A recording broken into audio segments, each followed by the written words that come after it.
Hello students, मैं हूँ राहुल रंजन, आपका मैथ्स टीचर। पिछले वीडियो में हमने क्लास 10th एनसीईआरटी का चैप्टर 1 का थ्योरी पढ़ा था। थ्योरी के साथ एक एग्जांपल भी सॉल्व किया था जो 7 स्टेज में सॉल्व हुए थे। ठीक है, अब हम एग्जांपल 2 के बारे में डिस्कस करेंगे। ठीक है, एग्जांपल 2 ये है कि so that every positive even integer is of the form 2q and that every positive odd integer is of form 2q plus 1 where q is some integer। ठीक है, हमको शो करना है कि कोई भी पॉजिटिव इवन इंटीजर, इवन और odd जानते होंगे। इवन नंबर क्या हुआ जो 2 से डिविजिबल है, जैसे कि 0 को आप 2 से डिवाइड करेंगे, 0 को आप किसी भी नंबर से डिवाइड करेंगे, कोई दिक्कत नहीं है। तो ये इवन भी है ऑड भी है, इसलिए इसको आप इग्नोर कर सकते हैं। तो इवन इंटीजर कौन कौन हो जाएंगे? 0 के बाद 2, 4, 6, 8, जो भी नंबर्स 2 से डिवाइड हो जाएंगे वो हो जाएंगे इवन, और जो 2 से डिवाइड नहीं होंगे वो हो जाएंगे ऑड। मतलब डिवाइड तो होंगे पर एग्जैक्टली डिवीजन नहीं होगा, जिसमें रिमाइंडर नहीं आएगा। 2 से अगर इसको आप डिवाइड करेंगे तो कट जाएगा। ठीक है, 2 2 जा 4, 2 3 जा 6, लेकिन जो 2 से डिविजिबल नहीं है वो हो जाएगा ऑड नंबर। ये हमारा हो गया ऑड नंबर, ऑड इंटीजर, और ये हमारा हो गया इवन इंटीजर। इवन ऑड आप समझ गए होंगे। इवन इंटीजर वो इंटीजर हुए जो 2 से डिविजिबल है पूरी तरह से, और जो 2 से डिविजिबल नहीं है वो ऑड इंटीजर। मतलब हमारा जितना भी नंबर सिस्टम है, नंबर है वो अल्टरनेट है, even odd even odd even odd. ठीक है, तो एग्जाम्पल में क्या कह रहा है? Example is a question. इसमें ये कह रहा है प्रूफ करने की so that every positive even integer, मतलब 2, 4, 6, 8, 10, 12, ठीक है, is of form 2q and every positive odd integer is of form 2q plus 1 where q is some integer. अब इसको प्रूफ करने के लिए एज यूजुअल, चूंकि हम चैप्टर 1 पढ़ रहे हैं और यूक्लिड्स डिवीजन लेमा पढ़ रहे हैं, तो इसी थ्योरम के अकॉर्डिंग हम इसको प्रूफ करेंगे। ठीक है, तो हमारा थ्योरम क्या कहता है? a equals to b q plus r. ठीक है, जहां आर हमारा 0 के बराबर भी हो सकता है, 0 भी हो सकता है, लेकिन b से छोटा होना चाहिए।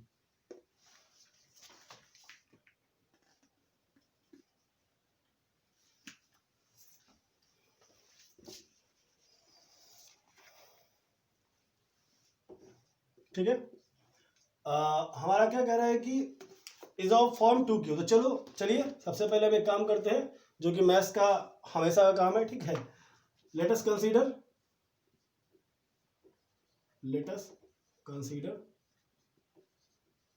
पॉजिटिव इंटीजर और positive integer equals to a। ठीक है, और 2q के फॉर्म में शो करना है तो लिखा ही हुआ है 2q के फॉर्म में, और हम इस फॉर्म में आप देखिए q का मल्टीपल क्या है? b, यानी कि हमारा यहाँ पे b क्या हो जाएगा? 2। तो a तो हमने मान लिया और b इज आवर 2। ठीक है, अब इसमें डालिए आप a equal to 2q plus r। r क्या हो सकता है?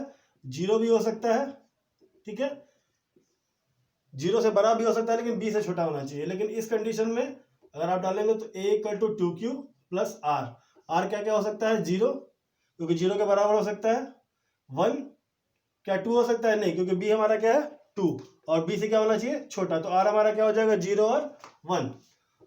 तो अब 2 केस आएगा। केस 1 व्हेन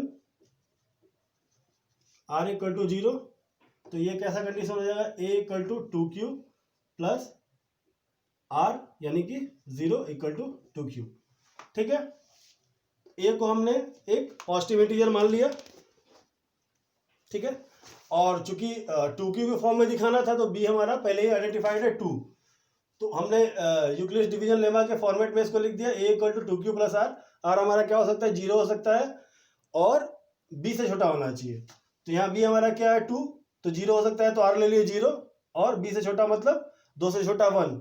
2 नहीं ले सकते क्योंकि 2b है, ठीक है, और b से छोटा होना चाहिए। तो पहला केस क्या हुआ? r का वैल्यू हमने क्या पुट कर दिया? 0। तो case 1 r equal to 0, taking r equal to 0, तो a equal to 2q plus 0 equal to 2q। ठीक है, ये अब देखिए किसी भी नंबर को आप 2 से मल्टीप्लाई करेंगे तो वो एक इवन इंटीजर बन जाएगा। ठीक है, case 2 when r equal to 1। ठीक है, अब इस फॉर्मेट में डाल देंगे तो a equal to 2q plus r था, इसको क्या लिख सकते हैं 2q प्लस 1 ऑड इंटीजर। ठीक है, अब आप कहेंगे इवन ऑड कैसे आइडेंटिफाई करेंगे, तो आप q की कोई सी वैल्यू ले लें। ठीक है, एग्जांपल के लिए q का वैल्यू अगर आप ले लेते हैं, इस केस में पढ़ते हैं। ठीक है, a equal to 2q plus 0 यानी कि 2q, लेट कोई सा वैल्यू ले लीजिए, q इक्वल टू 7। ठीक है, a इक्वल टू क्या हो जाएगा 2 इंटू 7 यानी 14। ये क्या है, एक इवन इंटीजर है। ठीक है, सिमिलरली केस 1 लिख लिया हमने कि किसी भी नंबर को अगर 2 से मल्टीप्लाई करेंगे तो वो वैल्यू जो आएगी वो इवन इंटीजर ही आएगी। सिमिलरली तो पहला कंडीशन सेटिस्फाई हो गया। हम केस 2 पे कोई एग्जांपल लेके समझते हैं। ठीक है, तो a इक्वल टू क्या है हमारा केस 2 में 2q प्लस 1 और लेट q इक्वल टू कोई सा वैल्यू आप ले लीजिए। जैसे मैंने पहले एग्जांपल में कोई सी वैल्यू ले ली थी, पहले मैं 7 लिया था, इसमें आप जैसे 11 ले लीजिए। ठीक है, अब इसमें डालिए a equal to 2 into 11 plus 1, तो 11 टू ज़ा 22 प्लस 1 इक्वल्स टू 23। देखिए ये क्या है, एक ऑड नंबर है, 2 से डिविजिबल नहीं है। तो ये स्टेटमेंट प्रूव हो गया कि कोई किसी भी पॉजिटिव इंटीजर a के लिए, ठीक है, a की वैल्यू 2q कब होगी, जब वो 2q होगी तो एक इवन इंटीजर होगा, और 2q प्लस 1 होगी तो वो एक ऑड इंटीजर होगा। वैल्यू पुट करके आप देख लीजिए। और r वो 0 और 1 कहाँ से लिया वो मैं आपको बता चुका हूं। ठीक है,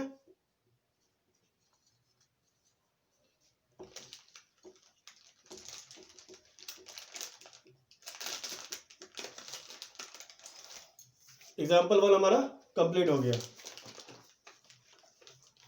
अब आते हैं हम लोग दूसरे एग्जाम्पल पे।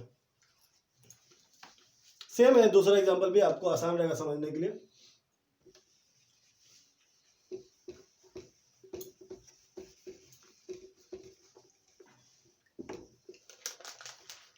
एक्चुअल में ये टेक्स्ट बुक का आपका एग्जाम्पल नंबर 2 था जो अभी हमने बताया। अब हम पहुंच रहे हैं एग्जाम्पल नंबर 3 के बारे में। एग्जाम्पल नंबर 3 में ये कह रहा है कि so that any positive odd integer is of form 4q plus 1 और 4q plus 3 where as q is some integer. ठीक है, हमको ये प्रूफ करना है कि कोई भी पॉजिटिव ऑड इंटीजर या तो 4q प्लस 1 का फॉर्म लेगा या 4q प्लस 3 का फॉर्म लेगा। तो जैसा हमने बताया था, इसमें आप फिर से हम कंसीडर कर लेंगे, let us consider our positive integer is a is equals to a।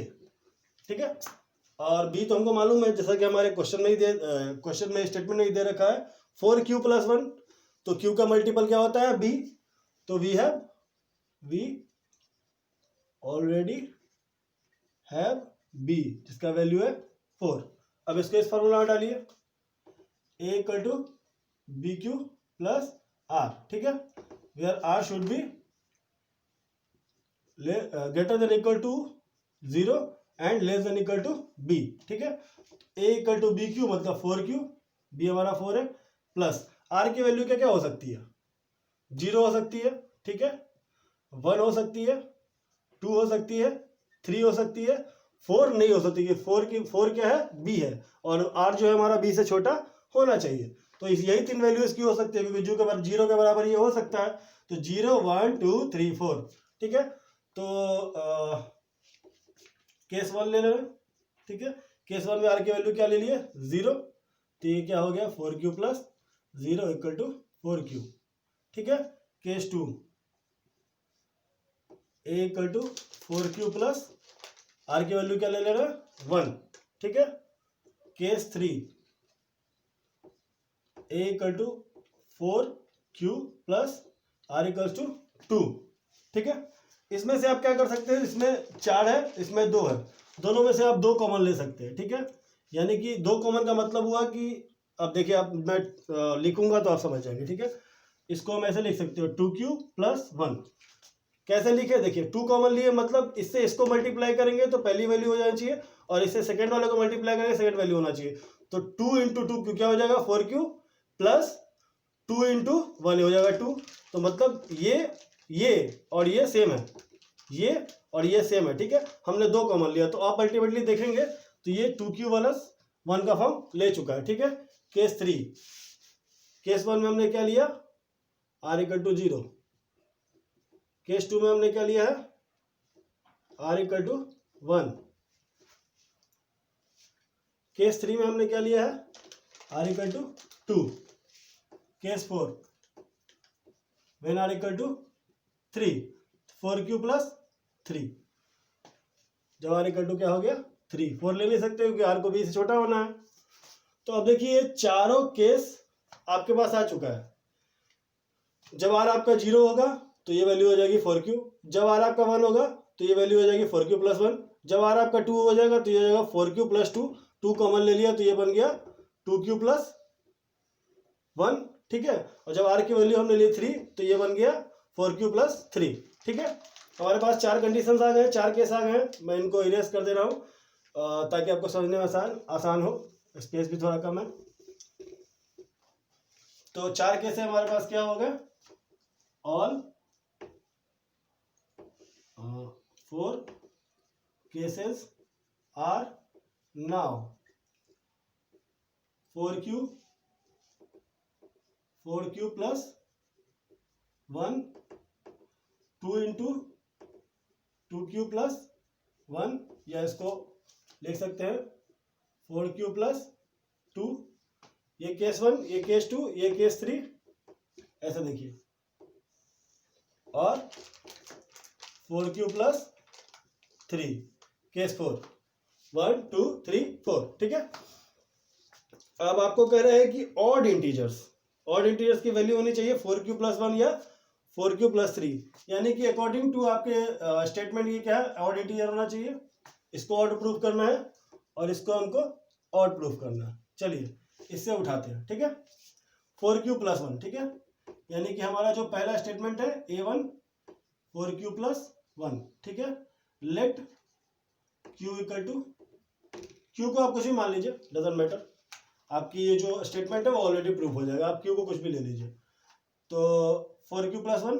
ठीक है, तो लेट q = 3 ले लीजिए, देन A1 = क्या हो जाएगा, 4q, एक मिनट, क्योंकि वैल्यू क्या ली हमने 3, तो A1 क्या हो जाएगा हमारा, ऑड इंटीजर का ही सिर्फ केस ले रहा है। ठीक है, इसलिए कंफ्यूज मत होइएगा। A1 क्या हो जाएगा, इस केस को ले रहा है, 4q बन रहा है, 4q क्या ले लिया हमने, 3 + 1, वैल्यू क्या हो जाएगी, 4 3 12 + 1 = क्या हो गया, 13। ये क्या हो गया, एक ऑड इंटीजर। तो यही कह रहा है कि जो 4q + 1 का फॉर्म लेगा वो एक ऑड इंटीजर होगा। आप q की कोई सी वैल्यू डाले इस फॉर्म में तो उसकी वैल्यू क्या हो जाएगी, ऑड नंबर। ठीक है, सिमिलरली इसके लिए ले लेते हैं हम, इसको सपोज कीजिए A3 ले लेते हैं, तो A3 = 4q + 3। ठीक है, लेट मान लेते हैं q की वैल्यू आप कुछ भी ले लीजिए, सपोज कीजिए आप ले लेते हैं 4। ठीक है, देन A3 = 4 × 4 + 3, 16 + 3 = 19। ये भी क्या हो गया, एक ऑड इंटीजर। तो आप गौर करेंगे कि जो 2 केस आपको बोल रहा था कि 4q + 1 का अगर फॉर्म लेगा या 4q + 3 का फॉर्म लेगा, ठीक है, एनी पॉजिटिव इंटीजर ए के लिए, ठीक है, तो वो जो वैल्यू देगा वो हमेशा ऑड नंबर देगा। अब देख लीजिए कि हमारे पास बी को जब हमने 4 लिया तो यूक्लिड्स डिवीजन लेमा के फॉर्मूला में डालने पे 4 तरह के केस आए, जिसकी वैल्यू थी 4q, 4q + 1, 4q + 2, 4q + 3। इनमें जो 2 केसेस थे 4q + 1 और 4q + 3, उसमें क्यू की हम कोई सी वैल्यू डालें, वैल्यू हमारा फाइनल वैल्यू जो आएगा वो एक ऑड नंबर आएगा, जो कि आपके स्टेटमेंट में कह रहा है, और स्टेटमेंट आपका इस तरह से सेटिस्फाइड है। ये आपके समझने के लिए, ये आपको एग्जाम में नहीं पूछा जाएगा, और एग्जाम में पूछा भी जाता है तो आप जैसे मैंने एक्सप्लेन किया, आप अगर ऐसे एक्सप्लेन कर देंगे तो आपको फुल मार्क्स मिल जाएंगे, और साथ साथ अगर आप एग्जाम्पल के साथ एक्सप्लेन कर देते हैं तो टीचर और ज़्यादा खुश हो जाएंगे। ठीक है, मार्क्स आपको तभी फुल मिलेंगे।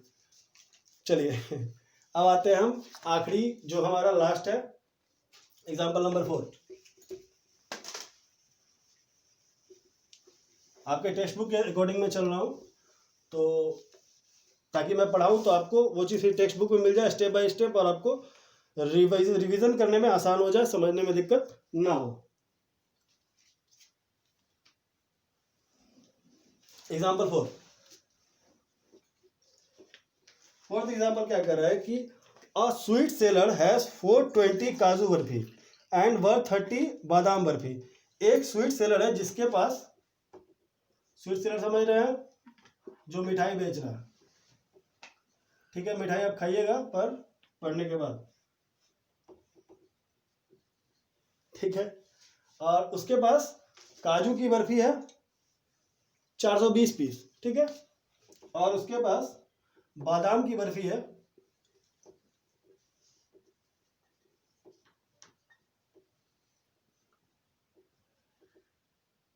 130।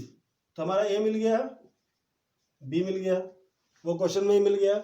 ये क्यों है? क्योंकि मैंने बताया ए हमेशा बी से बड़ा होगा। ठीक है, तो अ स्वीट सेलर हैज 420 काजू बर्फीज एंड 130 बादाम बर्फी। ठीक है, she wants to stack them in such a way that every stack has same number and they take up the least area of the tray. What is the number of that can be placed in each stack for this purpose. Question ये कह रहा है कि एक मिठाई बेचने वाले पास 420 काजू बर्फी है, 130 बादाम बर्फी है। ठीक है, वो इनको इस तरह से अरेंज करना चाहता है कि हर स्टैक, मतलब एक स्टैक आप समझिए कि जो जमा करते थक्का जिसको बोलते हैं, तो उसमें नंबर जो होने चाहिए सबके सेम होने चाहिए। मतलब जितना ये रहेगा उतना ही ये भी रहेगा। मतलब एक ऐसा समझिए कि 4 अगर जीन्स और कपड़ों को एग्जांपल लेते हैं तो 4 जीन्स है तो 4 शर्ट है, फिर 4 जीन्स है तो 4 शर्ट है। ठीक है, उस तरह से इनको अरेंज करना। मतलब 4 काजू बर्फी है तो 4 बादाम बर्फी भी रखना है उसे। ठीक है, 4 मैं आपको समझाने के लिए बता रहा हूँ, आंसर अभी आया नहीं है। ठीक है, वही हमको निकालना है कि कितने नंबर्स को हम स्टैक करेंगे कि जो स्टैक है उसमें दोनों के नंबर सेम हो और वो मिनिमम एरिया ले। ठीक है, इसको आप अगर थोड़े डिस्टेंस व्यू से थोड़े दूर तक जाकर सोचेंगे समझेंगे तो आप इस चीज़ को गौर करेंगे कि ये कहना चाह रहा है कि हमें क्या निकालना होगा, हाईएस्ट कॉमन फैक्टर। मतलब जो हाईएस्ट कॉमन फैक्टर इसमें हम निकालेंगे वही इसके स्टैक के अरेंजमेंट की वैल्यू होगी। ठीक है, जैसे मैंने बोला कि 4 काजू बर्फी 4 बादाम बर्फी, तो अगर इसका हाईएस्ट एचसीएफ जो 4 होगा तो 4 काजू रखेंगे, फिर 4 उसके ऊपर बादाम रखेंगे, फिर अगले ही रो में फिर 4 काजू 4 बादाम, 4 काजू 4 बादाम। इस तरह से क्या होगा कि वो एक सेम नंबर में अरेंज होगा, 4 4 4 4 करके दोनों के 4, और कम से मिनिमम एरिया लेगा। ठीक है, मतलब हमको क्या करना है कि इन दोनों का आसान भाषा में कहा जाए तो इन दोनों का हमको एचसीएफ निकालना है। चलिए फिर से वही करेंगे। स्टेप 1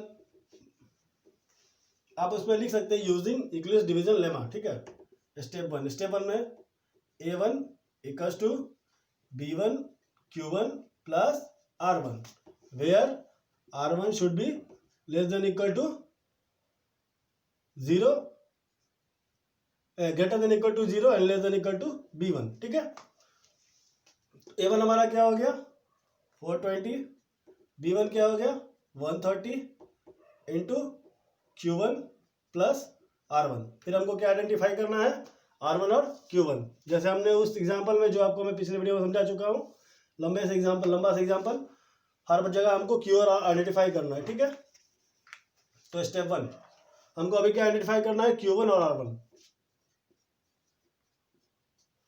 तो आप क्या करेंगे, वही डिविडेंड कौन सा है हमारा 420, डिवाइजर कौन है 130, तो 420 और 130। तो आप अगर देखेंगे तो 130 ये 3 बारी में कट जाएगा। ठीक है, 39 390 390 बच गया 30, तो हमारा Q1 निकल गया, हमारा R1 निकल गया। यानी इसको आप कैसे लिख सकते हैं फिर से, 420 इक्वल्स टू 130 इंटू 3 प्लस 30। ठीक है, आपको मैंने क्या बताया था, आप रिकॉल करेंगे, पिछले वीडियो को देखेंगे तो आपको याद आ जाएगा कि अगर इसको तब तक हमें स्टेप वाइज चलना है जब तक R0 नहीं आ जाए। तो R0 नहीं आया यानी कि स्टेप 2 आएगा। स्टेप 2 आएगा तो स्टेप 2 का A1 B1 कौन सा होगा, A1 कौन सा होगा, जो A1 कर रहा हूँ, स्टेप 2 का जो A होगा वो कौन सा होगा, जो पिछले स्टेप का B था। यानी कि यहाँ पे जो हमारा B1 है वो हो जाएगा हमारा A2, और जो हमारा R1 है वो हमारा हो जाएगा B2। ठीक है, तो अब आ जाएंगे हम स्टेप 2 में। स्टेप 2 में क्यों आएंगे, क्योंकि रिमाइंडर अभी तक 0 नहीं आया। तो फिर हम स्टेप 2 कैसे लिखेंगे, A2 equals to B2 into Q2 plus R2। ठीक है, अब हमको क्या आइडेंटिफाई करना है, B2 और R2। A2 हमारा निकल चुका है 130, B2 हमारा निकल चुका है 30 इंटू Q2। ठीक है, और प्लस R2। हमको क्या निकालना है, B2 और Q2। डिविडेंड हमारा क्या है 130, डिवाइजर क्या है 30। तो आ जाएंगे स्टेप 2 पे। स्टेप 2 पे फिर से वही करेंगे, 130 एंड 30, 120 बच गया 10। यानी हमारा क्या निकल गया, Q2 और क्या निकल गया R2। यानी इसको आप कैसे लिख सकते हैं हम, 130 इक्वल्स टू 30 इंटू 4 प्लस 10। ठीक है, अभी भी रिमाइंडर 0 नहीं है, यानी कि हम अब स्टेप 3 की तरफ भी प्रोसीड करेंगे, बढ़ेंगे। ठीक है, अब फिर से वही बात आ जाएगी, जो हमारा B2 है वो बन जाएगा A3, और जो हमारा R2 है वो बन जाएगा B3। तो आ जाएंगे step 3, that means A3 equals to B3 into Q3 plus R3, that means, और A3 हमारा क्या हो गया 30 equals to 10 into Q3 plus R3। हमको क्या निकालना है अब, R3। आ गए स्टेप 3 पे। फिर से वही डिविडेंड और डिवाइजर। डिविडेंड कौन सा हो गया 30, और डिवाइजर कौन सा हो गया 10। 30 10 3 30, रिमाइंडर क्या आ गया 0। यानी कि हमारा R3 क्या आ गया 0। और क्या बताया था कि जैसे ही रिमाइंडर 0 आ गया हमारा ये कैलकुलेशन का सिलसिला खत्म, वहीं पे खत्म। यानी कि इसको हम कैसे लिख सकते हैं, और 30 इक्वल्स टू 10 इंटू 3 प्लस 0। ठीक है, रिमाइंडर आ गया 0, यानी कि हमारा अब ये कैलकुलेशन खत्म हो गया। और जब कैलकुलेशन खत्म हुआ तो हमारे पास फाइनल वैल्यू है। फाइनल वैल्यू क्या है कि जिस स्टेप में पहुंच के आपका रिमाइंडर 0 हो गया, उस स्टेप का जो B रहेगा यानी Q का मल्टीपल, वो हमारा हो जाएगा हाईएस्ट कॉमन फैक्टर। तो इसमें Q कौन सा है 3 है, और B कौन सा है 10 है, यानी कि जो अपना B3 है यही हमारा हो जाएगा हाईएस्ट कॉमन फैक्टर HCF। फिर से मैं लिख दे रहा हूं, थोड़ा स्पेस का इशू है। ये जो B3 है ये हमारा हो जाएगा HCF, हाईएस्ट कॉमन फैक्टर। ये दैट मीन्स कि इस पूरे क्वेश्चन का सॉल्यूशन ये है कि अगर हम काजू बर्फी और बादाम बर्फी को 10-10 के स्टैक में अगर अरेंज करेंगे तो मिनिमम एरिया लेगा और सेम नंबर ऑफ बर्फीज उस स्टैक में रहेंगे। हमारा HCF क्या हो गया 10। ठीक है, दैट मीन्स अभी सारे को इरेज कर देना है।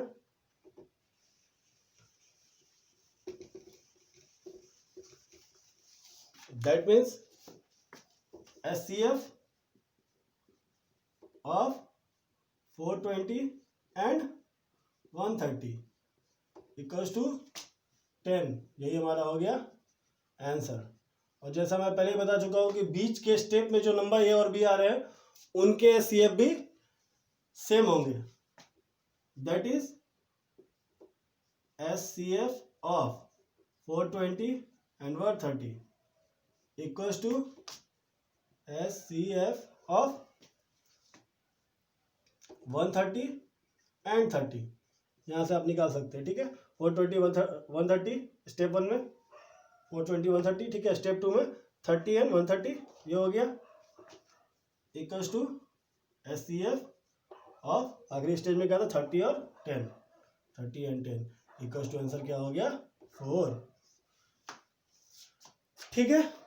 तो इस तरह से हमने इस क्वेश्चन को सॉल्व कर लिया। क्वेश्चन के डिमांड से आप समझ जाएंगे कि आपको क्या पूछ रहा है और कैसे सॉल्व करना है। तो फाइनली हमने क्या सीखा आज, यूक्लिड्स डिवीजन लेमा क्या होता है, इसका स्टेटमेंट क्या होता है, इसको प्रूव कैसे करते हैं, ठीक है। एक बार शॉर्टकट में बता दूं कि यूक्लिड्स डिवीजन लेमा ये कहता है कि for any two positive integers a and b we have two whole numbers q and r which satisfies a relation a equal to bq into r where r should be greater than or equal to 0 and should be less than b, ठीक है। और q जो whole number आप जानते हैं 0 और उसके बाद जितने पॉजिटिव इंटीजर 0 को शामिल करके वो होल नंबर होते हैं, ठीक है। तो q हमारा 0 भी हो सकता है, 1 2 3 सारा पॉजिटिव इंटीजर भी हो सकता है, r भी हमारा 0 भी हो सकता है, 1 2 3 भी हो सकता है, लेकिन r की वैल्यू जो मोस्ट इंपॉर्टेंट पॉइंट है इसमें, r की वैल्यू हमेशा b से कम होनी चाहिए, यानी कि ये इक्वेशन सेटिस्फाई होना चाहिए। Thank you.